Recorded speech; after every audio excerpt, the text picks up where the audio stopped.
સમજૂતી પહેલી પંક્તિ। રહેવા દે આ સંહાર યુવાન તું, ઘટે ન ક્રૂરતા આવી વિશ્વ આશ્રમ સંતનું। આ પંક્તિમાં કવિ કહે છે કે હે યુવાન, તું આ વિનાશ કરવાનું રહેવા દે, તને આવી નિર્દયતા શોભતી નથી। આ સમગ્ર વિશ્વ એ સંતોનો આશ્રમ છે। બીજી પંક્તિ। પંખીડા ફૂલડા રૂડા લતા આ ઝરણા તરુ, ઘટેના ક્રૂર દ્રષ્ટિ અહીં ત્યાં વિશ્વ સૌંદર્ય કુમળું। આ પંક્તિમાં કહેવાયું છે કે આ વિશ્વરૂપી આશ્રમમાં સુંદર પંખીઓ, ફૂલો, લતા, ઝરણા, વૃક્ષો વગેરે છે, તો ત્યાં તને આવી ઘાતકી દ્રષ્ટિ શોભતી નથી। આ વિશ્વ કોમળ અને સુંદર છે। ત્રીજી પંક્તિ। તીરથી પામવા પક્ષી વ્યર્થ આ ક્રૂરતા મથે, તીરથી પક્ષી તો નાના કિંતુ સ્થૂલ મળી શકે।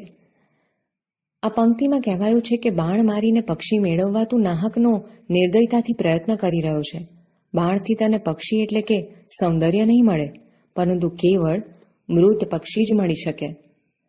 ચોથી પંક્તિ।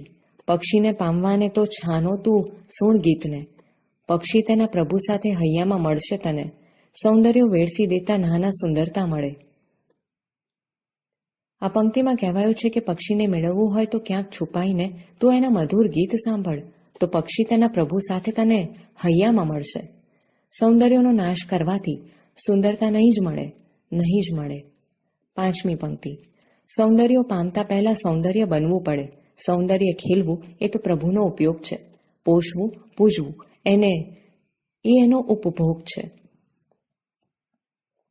આ પંક્તિમાં કહેવાયું છે કે સુંદરતાનો આસ્વાદ માણવો હોય તો સૌથી પહેલા સૌંદર્ય દ્રષ્ટિ કેળવવી પડે। સૌંદર્ય માણવું એ તો પ્રભુ સાથેનું જોડાણ છે।